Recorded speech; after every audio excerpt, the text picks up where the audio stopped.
Baik, Assalamualaikum warahmatullahi wabarakatuh. Selamat bergabung sahabat Gizi. Perkenalkan, saya Farah Safitri Hairani yang kali ini akan memandu talk show Gizi Gama bersama dengan Gizi Nusantara. Dalam talk show kali ini akan mengangkat tema Human Nutritionist versus Artificial Intelligence yang akan dibahas oleh Ibu Esti Nurwanti selaku founder aplikasi Gizi Nusantara dan Bapak Hari Feitek selaku founder Gizi Gama. Baik, sebelum kita masuk ke talk show kita kali ini yang akan dijawab oleh dua narasumber hebat kita, Ibu Esti dan Bapak Hari, izinkan saya untuk membahas sedikit introduction terkait artificial intelligence. Sebenarnya apa sih artificial intelligence atau kecerdasan buatan?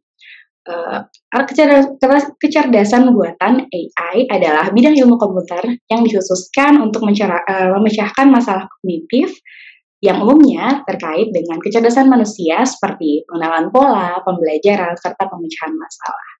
Dan tujuan dari AI itu sendiri adalah untuk mengurangi waktu kerja sehingga dapat membuat kinerja kita menjadi lebih efisien dengan menggunakan kecerdasan buatan. Tentunya manusia menjadi lebih mudah untuk mengambil keputusan serta melakukan kegiatan lebih efektif dan efisien dibanding masa lalu.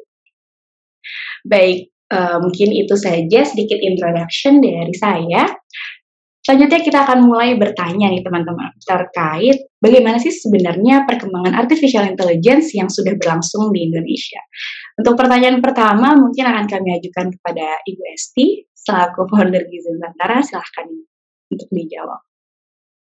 Iya, untuk artificial intelligence sendiri memang saat ini dinilai sebagai solusi ya, karena banyak beberapa hal kegiatan manusia yang bisa digantikan sebenarnya dengan artificial intelligence sehingga lebih efektif dan efisien.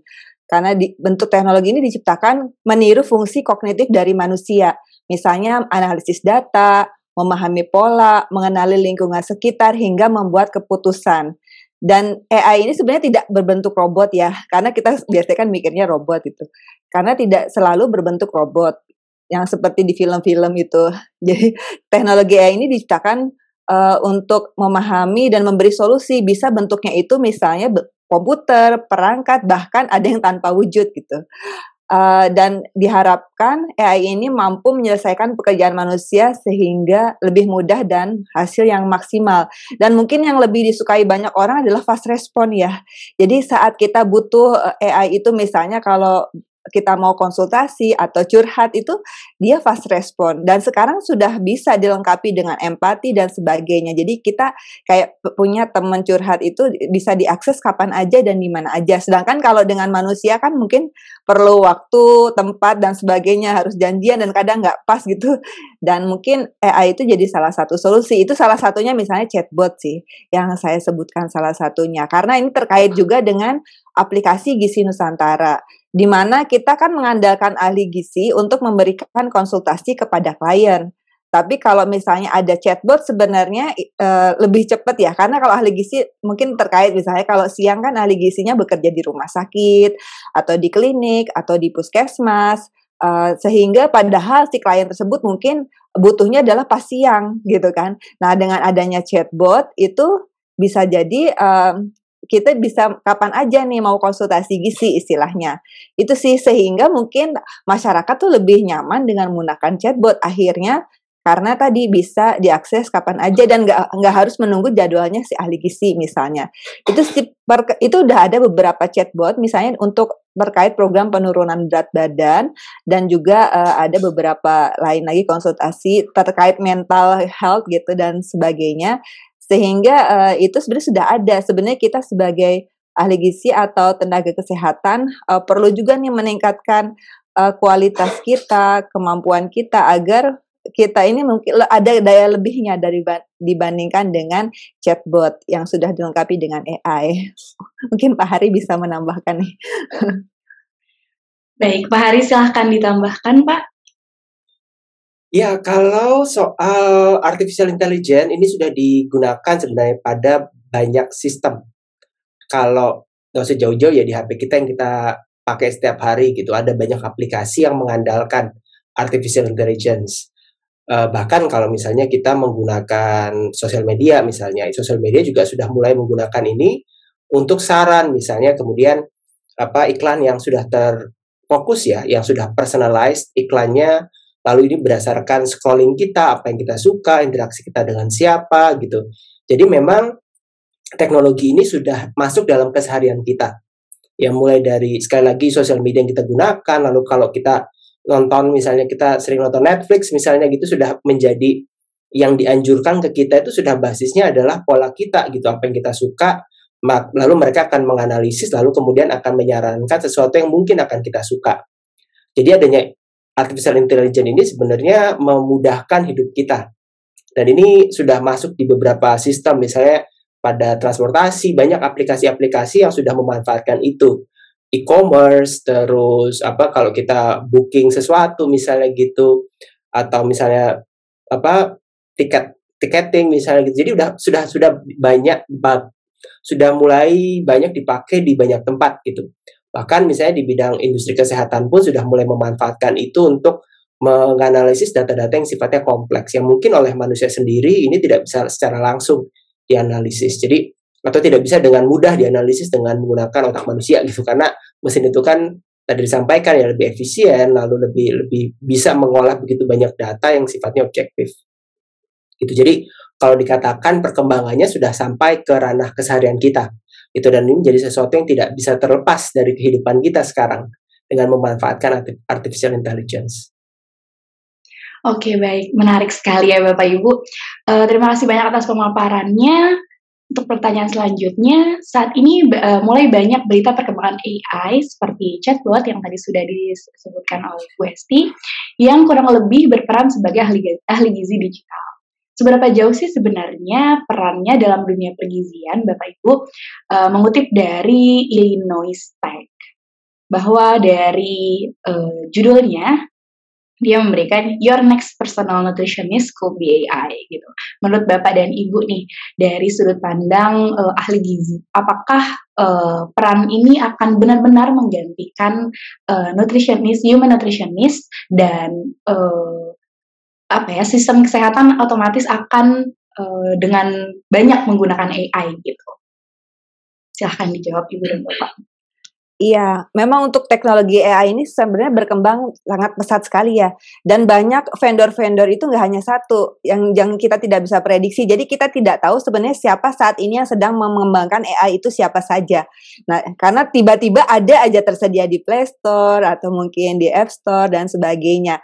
Jadi itu tapi dari penelitian saya juga mengikuti jurnal-jurnal itu memang sudah ada beberapa chatbot yang sudah mulai dipublikasikan gitu. Jadi sehingga itu berarti apa? Berarti sebenarnya sudah dibuat beberapa tahun yang lalu dan sudah istilahnya sudah diuji cobakan gitu kepada manusia, dan bagaimana manusia bisa menerima dari peran dari chatbot tersebut gitu. Karena sebenarnya dampaknya memang ada positif dan negatif sebenarnya adanya chatbot ini.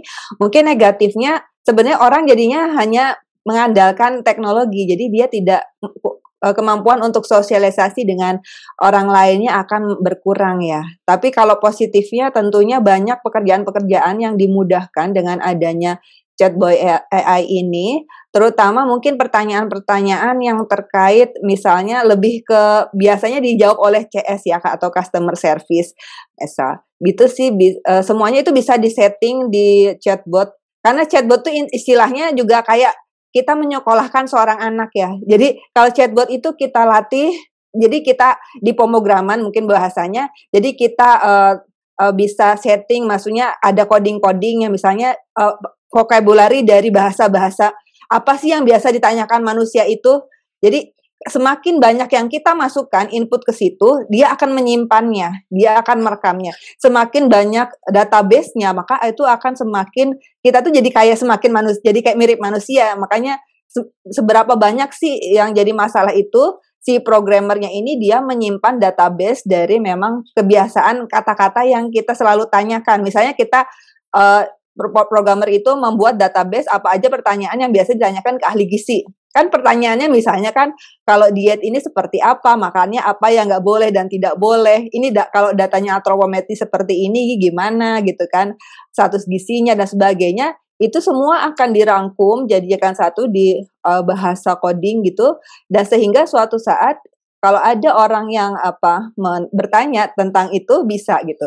Kalau dulu kan masih chatbot itu masih sederhana ya, masih kayak ada pilihan-pilihan misalnya apakah kamu sedang diet ya tidak misalnya atau misalnya dietnya apa misalnya rendah kalori atau apa ada pilihannya gitu. Tapi sekarang itu kita bisa adanya text recognition, dia bisa mengenali dari kalimat-kalimat yang dibuat oleh programmer itu sehingga orang itu bertanya dengan menggunakan kalimat bahasanya dia.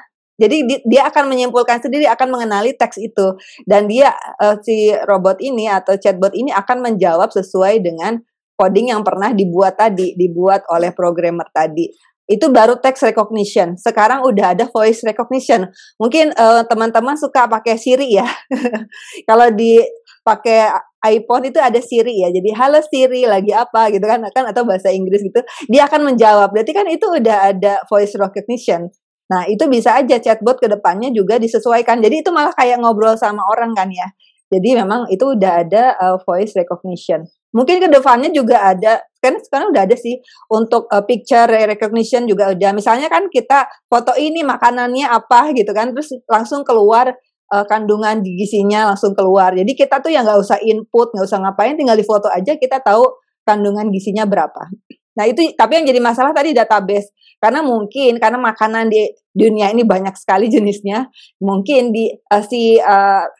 programmer ini belum tentu mencatat semua gitu. Tapi ada beberapa aplikasi yang dia sudah mencatat semua sih database dari semua negara. Itu udah ada, tapi baru yang sistemnya di input. Tapi kalau untuk yang bentuknya foto kayaknya masih terbatas sih untuk database-nya.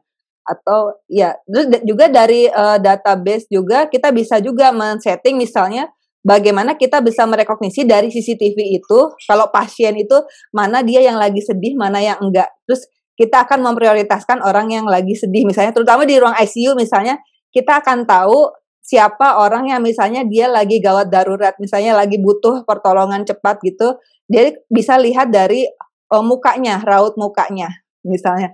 Itu jadi dan itu kita sebagai kalau mungkin di ruang ICU kan dokter itu akan memprioritaskan pasien tersebut. Mungkin ke depannya juga kalau kita bisa misalnya face recognition, kita bisa tahu misalnya saat kita menggunakan aplikasi ada face recognition, kemudian kita kayak mengkonsultasi dengan chatbot sehingga si chatbot itu tahu, oh berarti kayaknya misalnya bahasanya jawabannya si chatbot ini dalam menjawab konsultasi ini kayaknya kurang atau enggak kok emosi dari orang itu dia bisa mendeteksi gitu. Misal kedepannya itu mungkin aja jadi kayak manusia kan ya.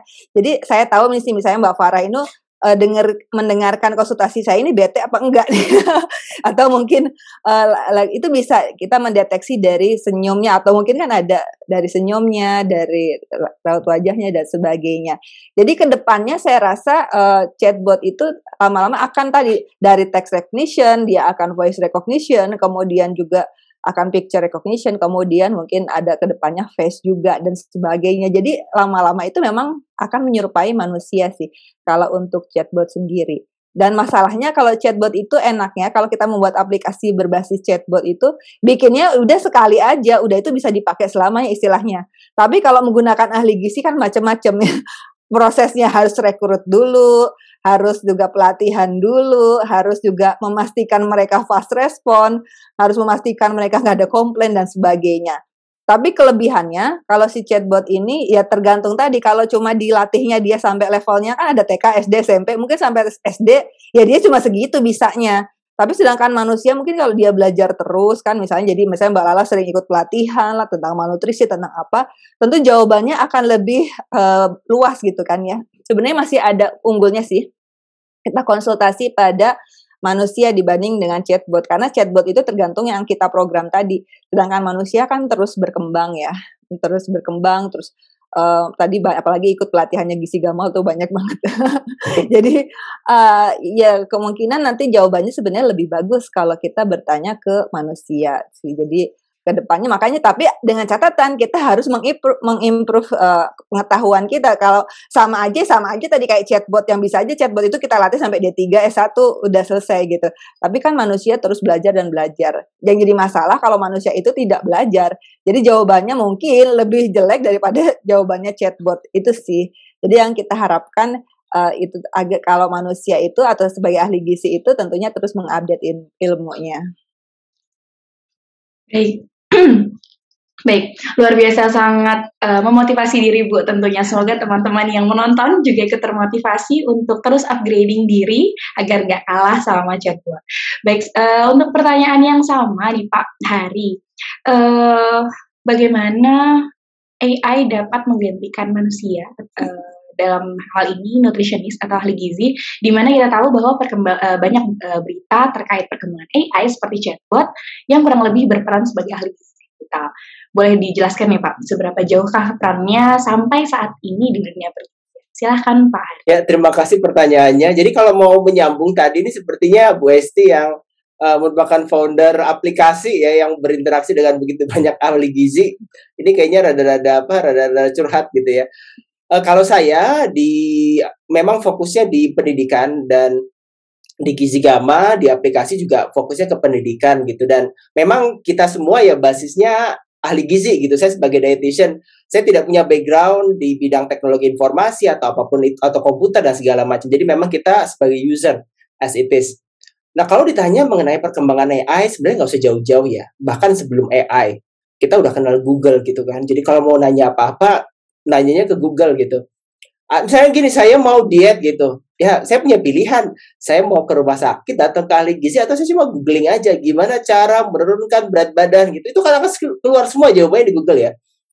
Penjelasannya di YouTube juga ada gitu kan. Begitu banyak informasi yang kita dapatkan. Jadi di era informasi sekarang, informasi itu overflow. Jadi alirannya sangat deras. Dan ada yang verified, ada yang tidak. Tapi semakin ke sini, internet sudah semakin bagus dalam menghadirkan informasi-informasi yang verified, yang memang punya kualitas yang baik. Jadi kalau ditanya peran AI bagaimana akan menggantikan ahli gizi, ya itu sudah lama. Bahkan sebelum adanya orang ngomong soal AI, itu orang sudah mulai googling. Itu yang gak usah nanya lagi ke ahli gizi gitu kan, tinggal nanya aja misalnya buah makanan yang banyak purinnya gitu, dia orang kena asam urat misalnya, itu tinggal googling aja. Buah yang mengandung vitamin C gitu, tinggal googling aja, jadi kita bisa dapat semua informasi, daftar makanan yang ada kandungan vitamin C. Jadi itu adalah sebenarnya bagaimana teknologi informasi ini merubah perilaku masyarakat, merubah cara kita mencari informasi. Karena mungkin bisnis di dunia gizi awalnya banyak menitik beratkan pada bidang informasi. Bagaimana kita bisa menghadirkan informasi ke klien. Kalau zaman dulu ada orang yang apa nilai gizi itu sampai dikatakan Nutrisurvey berjalan gitu, karena dia hafal 100 gram nasi itu berapa kalori gitu. Tapi pertanyaannya adalah apakah kemudian pengetahuan itu menjadi relevan? Kita mengetahui fakta, lalu kita memberikan fakta. Karena kalau kita hanya men-sharingkan data, men-sharingkan informasi kepada masyarakat, kepada klien gitu, ya mereka bisa mendapatkan itu dengan gratis di genggaman mereka, di saat detik, di menit itu juga mereka ingin tahu, mereka akan dapat jawabannya. Gitu. Sehingga value sebagai nutrisionis harusnya lebih dari itu. Jadi kalau ditanya apakah akan menggantikan, tergantung konteksnya ahli gizi atau dietitian yang seperti apa.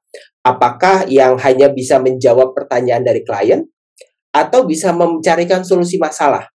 Jadi sebenarnya sebuah konsep bahwa yang namanya pekerjaan itu kan kita menyelesaikan masalah ya, atau membantu untuk menangani masalah.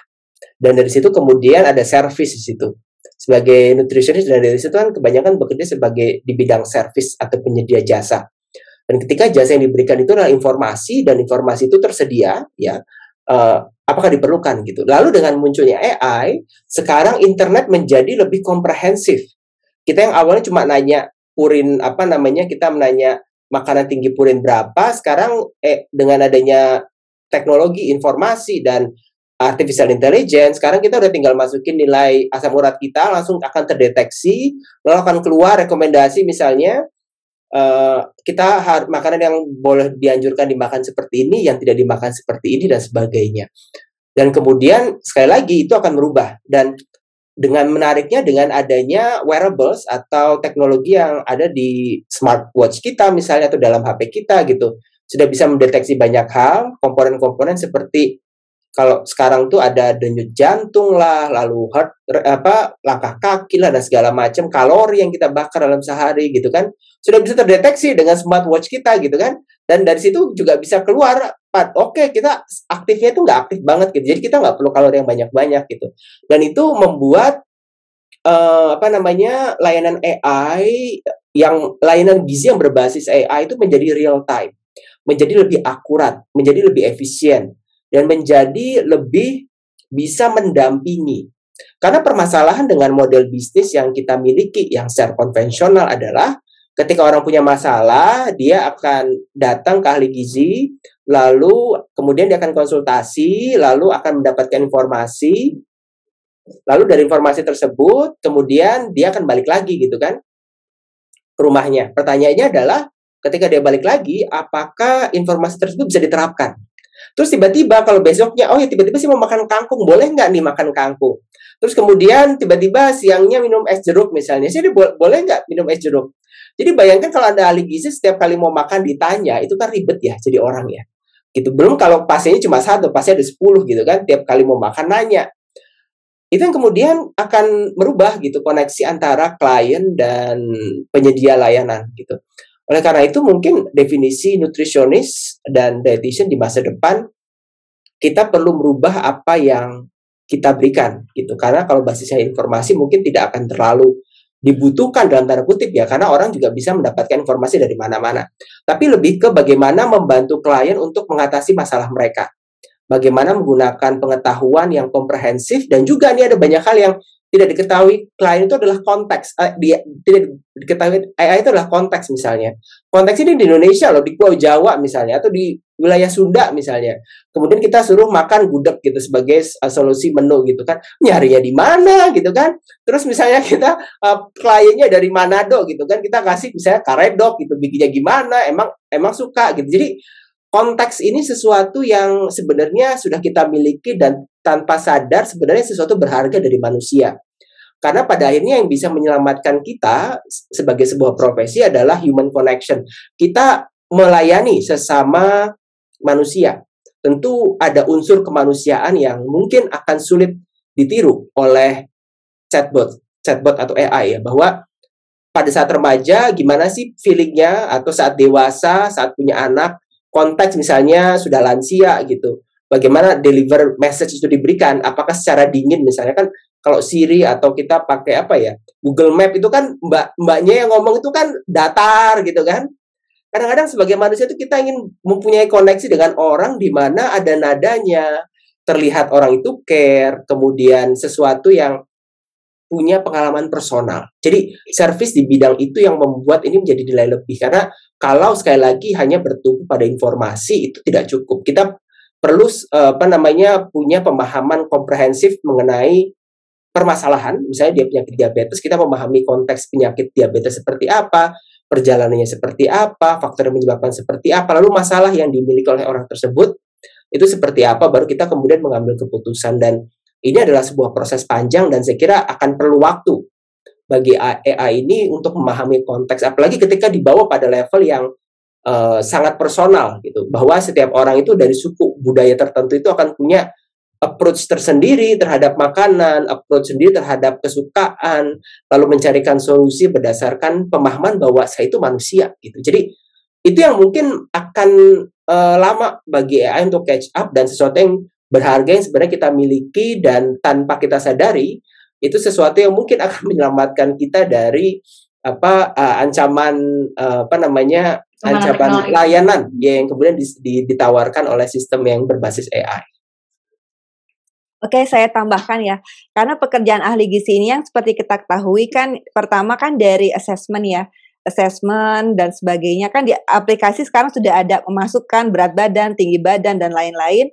Kemudian juga kita tahu langsung status gizinya apa, kemudian juga kita tahu langsung rekomendasi dia tuh apa, misalnya harus berapa kalori makannya sehari, misalnya kemudian juga olahraganya bagusnya apa, terus juga bahkan sampai meal plan juga bisa ya, pakai aplikasi gitu.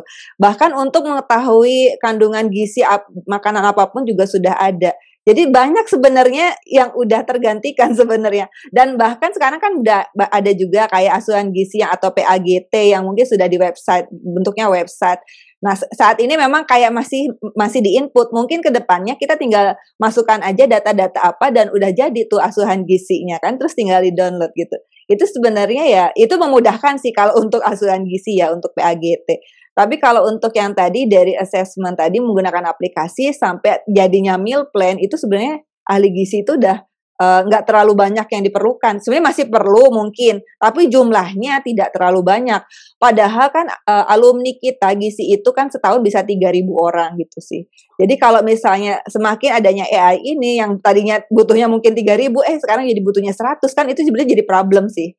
Jadi di jumlah itu, jadi jumlah kemungkinan ahli gizi itu ke depannya dibutuhkan tapi tidak terlalu banyak. Itu yang kita khawatirkan. Makanya saya mengembangkan aplikasi ini sebenarnya untuk memfasilitasi teman-teman yang ingin memberikan edukasi dan konseling gizi melalui aplikasi. Jadi juga tersedia di aplikasi yang bisa diakses di mana aja dan kapan aja. Bahkan jam 1 malam pun ada loh yang konsultasi. Kan? Dan itu masih manusia yang jawab, bukan chatbot juga gitu. Jadi kita harapannya itu sih sebagai salah satu solusi mungkin ya, semoga. Iya, karena memang di dunia internet itu sekarang menjadi dunia tersendiri ya. Ini kita bahkan belum ngomong metaverse gitu kan. Kita di internet itu mulai dari belajar, mulai dari belanja, terus kita kerja, bersosialisasi, nyari makan. Ya mungkin makannya aja ya nggak di internet ya.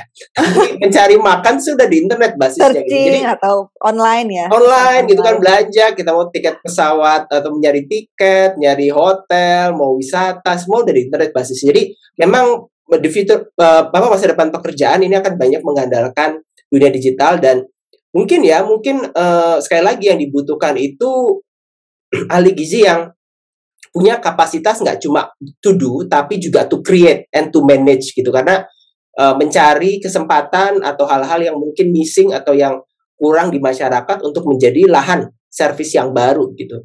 Jadi itu sesuatu yang mungkin perlu kita sadari bersama gitu. Karena kalau hanya mengandalkan apa yang sudah kita miliki sekarang, kemungkinan ke depan akan semakin banyak yang mengalami penurunan kebutuhan. Kebutuhan akan konsultasi misalnya atau untuk mendapatkan sekedar informasi misalnya gitu, karena sudah mulai tergantikan oleh internet. Iya, nah mungkin kedepannya juga atau kita biar agak beda dengan chatbot, misalnya kita menawarkan home visit gitu, jadi kita ada kunjungan rumah, jadi kita bisa memberikan edukasi nggak hanya pada pasien, tapi juga pada keluarganya misalnya, dan itu kan lebih manusiawi ya istilahnya dibanding kalau kita ngobrol dengan chatbot. Itu mungkin yang kedepannya kita akan pertimbangkan dengan adanya home visit. Jadi Gizi Nusantara ini bakal ada home visit, menarik. Ya, saat ini sudah. Jadi kita kerjasama dengan perusahaan dan perusahaannya berlokasi di Surabaya dan mereka memang pasien kanker ya. Sekarang sudah banyak karena pasien kanker sekitar 40 mereka sudah ada, baik itu kanker payudara, serviks, dan juga ada pasien lain TBC dan juga osteoartritis juga di sana, dan mereka butuhnya adalah home visit karena memang tadi yang pertama karena mereka itu dalam kondisi yang secara emosi nggak bagus ya, karena orang didiagnosis kanker ya sedih atau bingung dan harus gimana kan bercampur aduk, dan kayak mereka kalau ngandalin aplikasi kayaknya masih belum bagus ya secara emosional. Jadi akan berbeda halnya kalau kita benar-benar kunjungan rumah gitu kan. Jadi melakukan dari asesmen, dari status gizi, kemudian asupan dan sebagainya. Tapi kita nggak menjudge harus gini-gini, kamu salah gini-gini, tapi kita lebih ke memberikan dukungan sih, karena memang yang dibutuhkan mereka saat ini adalah berupa dukungan. Jadi apa yang kita bisa bantu untuk menyelesaikan problem mereka. Karena misalnya pasien kanker kan di kemoterapi nih, terus mengalami mual muntah. Jadi kita membantu gimana sih mengurangi mual muntah misalnya, itu aja. Karena kalau untuk kanker, untuk misalnya meningkatkan berat badan itu dan sebagainya itu agak jauh ya. Jadi mungkin ke gejala-gejala klinis dulu, baru selanjutnya adalah memperbaiki atau mencegah malnutrisi misalnya. Jadi memang home visit itu agak bedanya di situ sih, mungkin ke depannya. Menarik.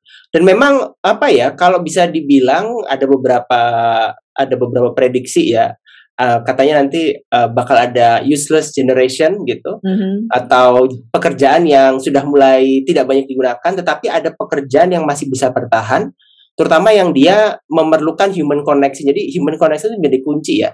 Dengan adanya home visit, dia tuh nggak cuma datang bawa informasi, tetapi juga membawa dukungan, motivasi mungkin. Sesuatu yang mungkin semakin kesini ya, semakin dengan era internet segala macam gitu kan, apalagi kayak kerja online sekarang itu kan, human connection itu menjadi sesuatu yang langka dan menyenangkan gitu. Jadi mungkin bukan fakta bahwa dia harus makan ini makan itu, tapi ada orang yang datang care enough gitu kan, untuk bertanya mengenai bagaimana dia makan, lalu bagaimana sih solusi mengatasi masalah dengan makanan tertentu misalnya, atau gangguan-gangguan pencernaan misalnya. Jadi ya hal itu mungkin jadi sesuatu yang menarik untuk dipikirkan ya, bahwa kadang-kadang kita tuh punya kayak semacam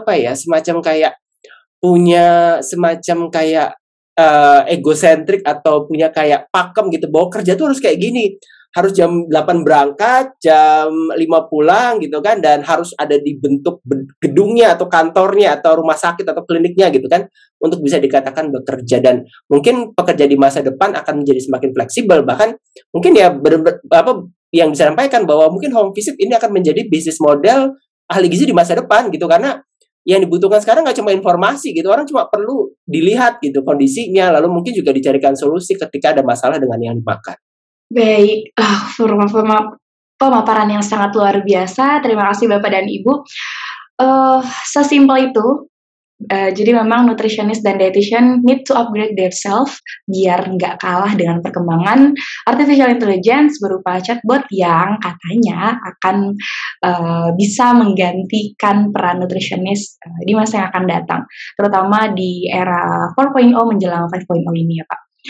Baik, masuk ke pertanyaan selanjutnya Bapak dan Ibu.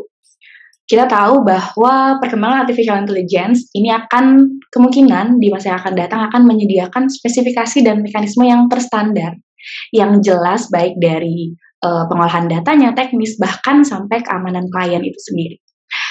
Nah, dari case tersebut, melihat dari sisi positifnya, tentu seiring berkembangnya teknologi, AI memiliki banyak kelebihan dan manfaat. Tapi sebenarnya ada nggak sih kira-kira celah dan kekurangannya Bapak dan Ibu terkait AI atau chatbot yang sedikit berperan banyak dan sedikit ya di ahli gizi digital? Silahkan dijelaskan. Ya, tadi mungkin kalau kekurangannya untuk chatbot sendiri tergantung dia database-nya ya, untuk kata-kata yang dia bisa sampaikan kepada klien. Informasi apa aja yang di-input oleh programmernya ke dalam chatbot tersebut. Jadi sebenarnya kalau programmernya jadi masalah kalau bekerja sama misalnya dengan semua negara, itu berarti database-nya akan semakin besar ya. Tapi yang mungkin kalau tergantung siapa programmernya. Tapi lama-kelamaan memang akan terus diperbaiki, ditingkatkan, dan kualitasnya pokoknya diperbaiki ya dengan lebih baik lagi. Tapi yang tetap aja, maksudnya ada sesuatu hal yang mungkin yang tidak bisa dilakukan oleh chatbot itu, karena ada beberapa saya pernah coba, itu ada kata-kata yang dia tidak bisa rekognisi atau tidak bisa kenali. Itu mungkin jadi salah satu kelemahannya, karena tadi database-nya kurang ya. Jadi sangat tergantung dengan database itu sih. Dan banyak faktor ya, tadi kalau misalnya daerah-daerah yang tadi mungkin internetnya masih kurang. Karena kemarin saya juga di-chat oleh orang-orang yang tinggal di daerah yang memang tidak bagus ya koneksi untuk internetnya. Dia menanyakan, kita kan harus meningkatkan literasi digital, tapi internetnya kurang. Nah, apalagi boro-boro chatbot ya. Jadi maksudnya kita googling aja dia terhambat sih. Jadi kekurangannya mungkin si chatbot itu tidak bisa menjangkau daerah-daerah yang mungkin koneksi internetnya nggak bagus sih. Jadi itu. Dan selanjutnya juga tadi sih kekurangannya kalau kita mengandalkan chatbot, kita tuh kedepannya tuh akan banyak penyakit-penyakit terkait mental ya. Karena saat ini juga kayaknya banyak orang yang stres karena dia hanya bermain dengan handphone atau dengan laptop gitu kan. Jadi kurang gerak karena dia duduk terus atau sambil tiduran, sambil berbaring gitu kan. Jadi kurang aktivitas fisik dan sebagainya. Kemudian juga dan hanya mengandalkan si chatbot ini beda ya. Kalau kita ketemu orang tuh beda kan ya.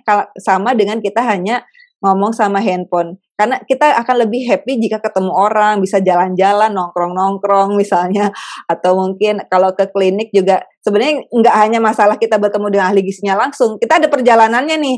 Misalnya kalau sebelum ke klinik ahli gizi kita belok dulu ke toko, supermarket, ke mall dan sebagainya, itu yang kita membuat happy gitu.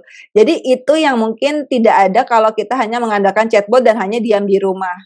Jadi itu sih. Jadi akhirnya juga di mall, di tempat mana-mana tadi kita bertemu banyak orang dan akhirnya itu yang membuat relasi, yang membuat kita punya banyak mimpi dan sebagai motivasi dan akhirnya sebenarnya pikirannya nggak hanya sempit gitu. Jadi pikiran kita lebih luas lagi. Dan itu tidak kita dapatkan kalau hanya mengandalkan chatbot dan stay at home itu sih. Jadi ya itu saat ini banyak loh orang-orang yang mungkin mengalami stres ya, karena mungkin kondisi dari ekonomi juga saat ini kayaknya ada resesi juga ya. Jadi apalagi kalau kita tadi kurang bersosialisasi dengan orang lain, tentunya itu akan meningkatkan tingkat stres. Jadi sebenarnya itu sih yang tidak bisa dibuat oleh chatbot adalah membuat sosialisasi ini menjadi sesuatu yang sebenarnya silaturahmi lah ya. Kalau kita mengenal mungkin silaturahmi itu bisa menambah rezeki segala macam, memperpanjang umur mungkin karena lebih happy dan lebih banyak. Misalnya kan kalau kita bertemu orang mungkin diajak makan bareng, itu nggak yang kita dapatkan dari chatbot kan, cuma ngomong doang sama chatbot. Tapi kalau kita ketemu orang mungkin itu ya. Misalnya kita juga kalau datang misalnya ke rumah sakit ketemu ahli gizi kan kita akan diberikan pilihan, misalnya kamu mau produk ini misalnya perlu suplemen atau perlu susu tambahan atau perlu produk makanan yang memang tinggi serat misal. Jadi kita ada sesuatu yang bisa kita dapatkan ya. Kan chatbot nggak mungkin ngasih makanan kan ya. Jadi mungkin itu sih ada bedanya. Tapi kalau cuma nanya informasi ya tadi sih. Sebenarnya dari makanan juga tadi bisa di searching sih. Cuma mungkin ada bedanya kalau yang memberi saran itu adalah human ya, seorang manusia yang dia lebih fleksibel. Tapi kalau chatbot kan kalau misalnya dia AI kan misalnya langsung meresepkan misalnya makanan ini bagus gitu kan. Terus kayak nggak ada pilihan lagi, terus kayak nggak ada, kita pun mau nanya lebih dari itu tuh kayak nggak bisa lagi. Jadi oh ya udah cuma itu dan harus beli dan kita tuh kayak nggak puas aja gitu sih. Mungkin salah satunya ya kalau misalnya dia merekomendasikan suatu produk untuk AI ini. Tapi mungkin untuk yang faktor lain ya mungkin masih banyak sih yang chatbot ini kekurangannya yang mungkin kita bisa ambil sehingga kita bisa melengkapinya gitu. Wah, luar biasa pemaparan yang sangat keren dan menarik Bapak dan Ibu, melihat dari sisi positifnya tadi. Tentu seiring berjalannya berkembangnya teknologi dengan sangat pesat ini, AI memiliki banyak kelebihan dan manfaat. Nah, bagaimana, adakah saran dari Bapak dan Ibu, kita sebagai human nutritionist dapat atau mampu mengkomplement AI dan dapat meningkatkan layanan kita sebagai nutritionist atau ahli gizi digital?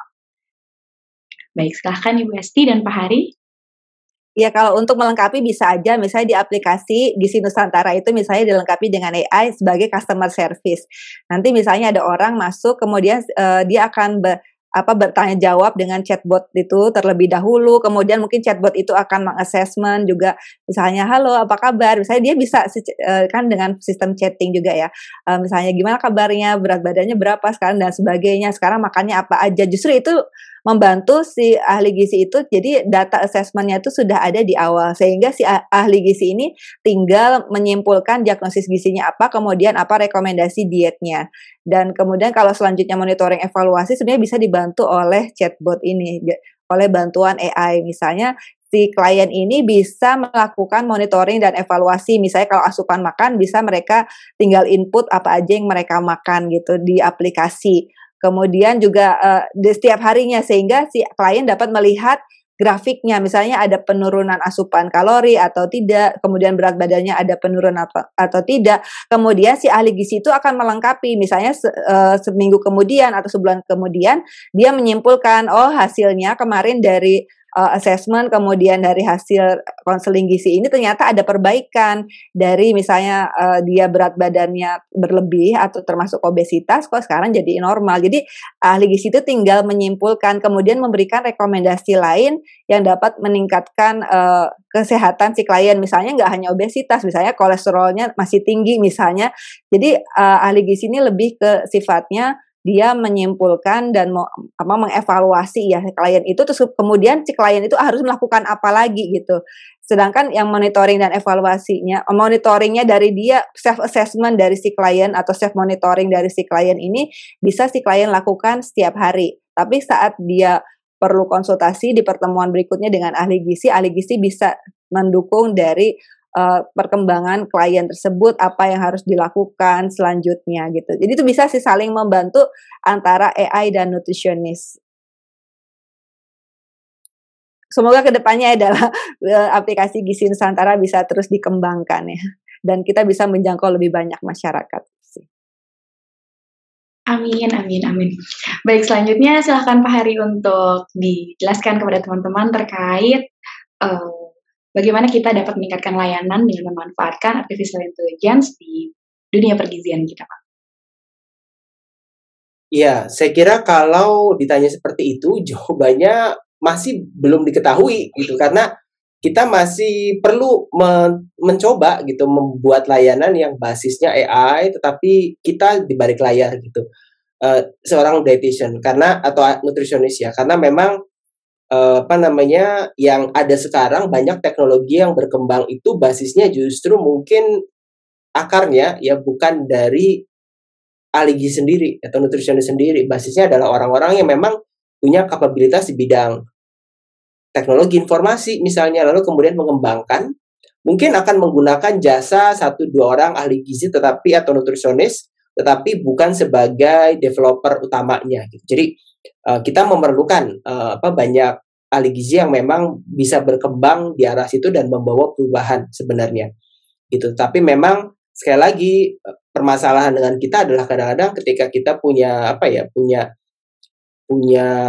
permasalahan dengan develop pekerjaan kita atau develop kapabilitas kita gitu.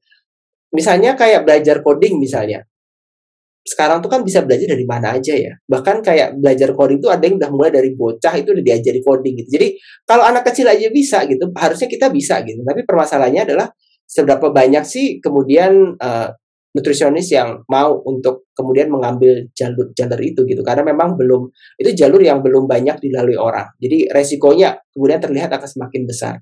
Gitu. Jadi kalau ditanya bagaimana mengkombinasikannya ya jawabannya akan sangat sampai saat ini belum terlalu jelas. Tetapi yang sudah tadi dikatakan, misalnya kombinasi di awal, ini juga saya sudah melihat di beberapa konteks bahwa ada beberapa layanan kayak CS atau customer service itu yang awalnya ketika kita mengontak itu akan dia di screening dulu.